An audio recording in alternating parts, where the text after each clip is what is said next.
Hey there, satisfaction seekers. Now, we've all heard that networking is really important for your career. But what if just hearing that word networking makes you go, bleh, right?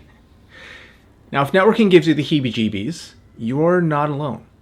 The good news is that there is a more heart-centered, less icky way to connect with people that can actually supercharge your career progression and satisfaction, and it doesn't leave that sticky residue behind.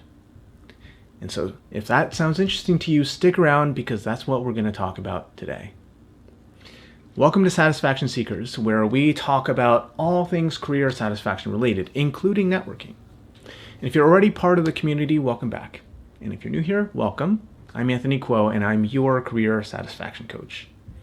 And this is a place where we strive to understand our career journeys, like why some parts of it feel fulfilling, why other parts feel really challenging, and how we can leverage this knowledge to formulate our next steps.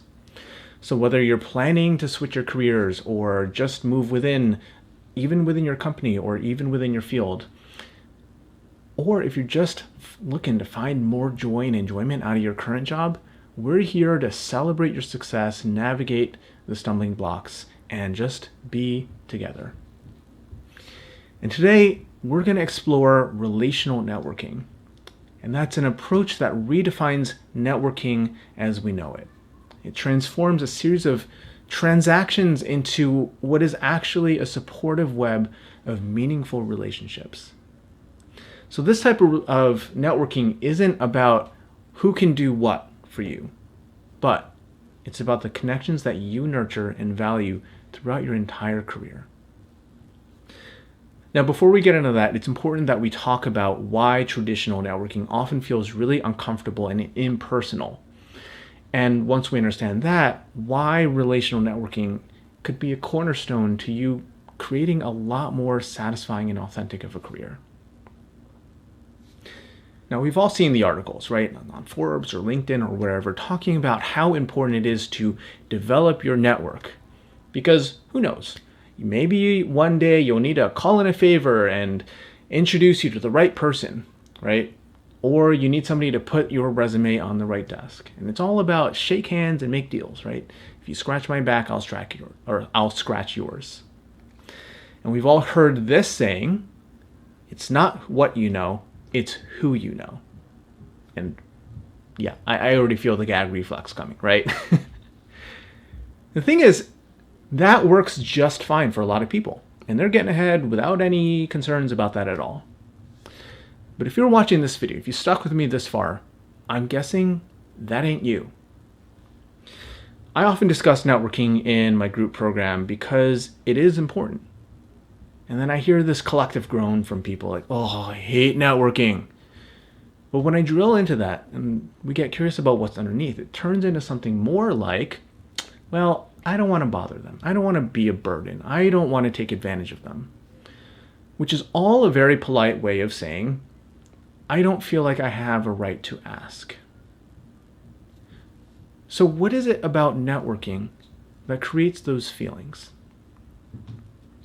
You've probably also been to some of these events where everyone's just handing out business cards or resumes and hoping, whether they say it aloud or not, they're hoping for a favor. Right? They're hoping for an intro. They're hoping for a coffee. They're hoping for a connection so that they can get something else, right? And often it feels really, really awkward to do and probably even worse to be on the receiving end of, right? Because can you think of the last time that somebody you didn't really know asked for something that you didn't really want to give?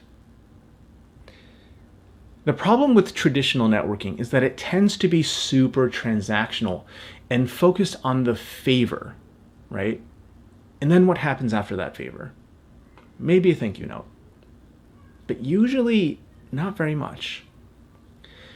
So this ends up creating a dynamic of a favor, right? Where there's a user and somebody being used.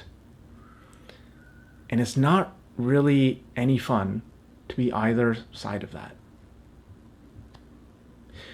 Now, I teach something that I call relational networking in the mentorship program. And it takes the transactional networking model and it flips it on its head. So instead of focusing on what can you get out of a relationship, we focus on the relationship itself and what we can put into it. that ironically, this approach helps us get way more out of a relationship than a one-time assist. Right? Because here's the thing, despite all the awkwardness that you might have experienced, despite all the hesitancy and uncomfortableness, people genuinely and generally do want to be helpful. They want to help. They want to give people a leg up. It just feels good. And they especially want to help people that they know, trust, and like. So think of an example, like let's take this out of the professional realm, right? Because that's where things get all mixed up. And think about somebody that you're close friends with, right? Somebody that you know, you trust, and you like. And it probably goes both ways, and it probably goes way back. So maybe you help each other move apartments in exchange for nothing more than a couple slices of pizza. Or maybe they listened to you during a really tough time and provided you a shoulder to cry on. Or maybe they were going through a bad breakup and you helped them set up a new dating profile. Or this one's a true story for me. They dropped everything and rushed to the hospital to pick up my brother who'd been just hit by a car. And luckily he was okay. Now I'm guessing that in a relationship like this, if you ever ask for something big or small, the answer is usually, of course, right? That's because the favor, the transaction that's happening isn't about the transaction.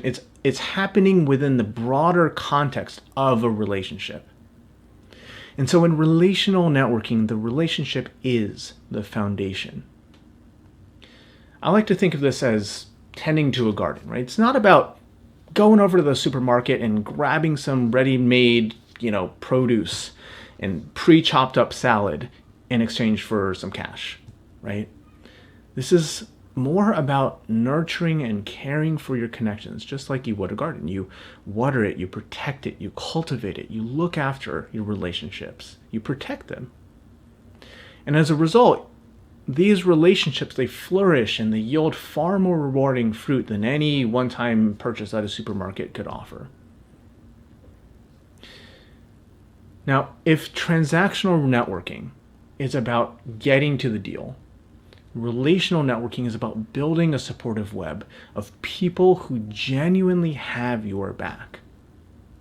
So, how do you start tending to your career garden? Now, this can seem a little bit daunting to get started with, especially if you're used to and kind of indoctrinated into the transactional method, which all of us are to some extent, right? This is the cultural norm. But the truth is, you're more than likely already way further than you think you are. You're probably more than halfway there. So first of all, think of people in your life that you already know and trust. And they don't have to be in your industry or even working.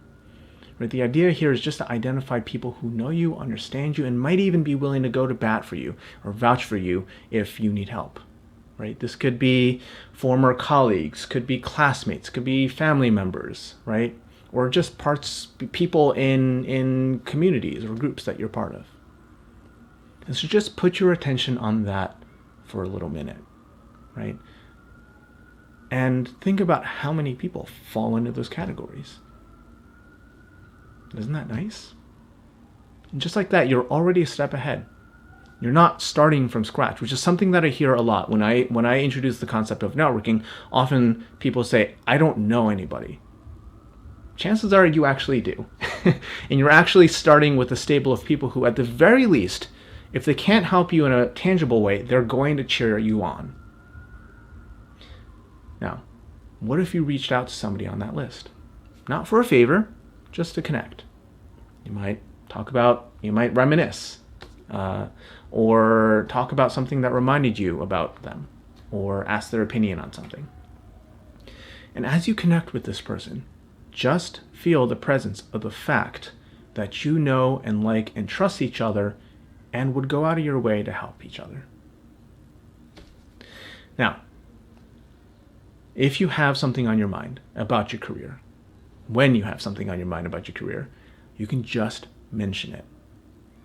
With or without the ask. Maybe you just need to vent about your current situation, or maybe you want to share some daydreams of what it'd be like when you're finally somewhere you like. And you might be surprised at how often somebody jumps up to help you without you even having to ask. Because you see, relational networking isn't about keeping score. It's not about who owes what. It's about developing a circle of people who care for each other and who lift each other up and who celebrate each other's wins and rally around when things get tough. And that's a group that I'd really rather be a part of than some one-time transactional deals, wouldn't you?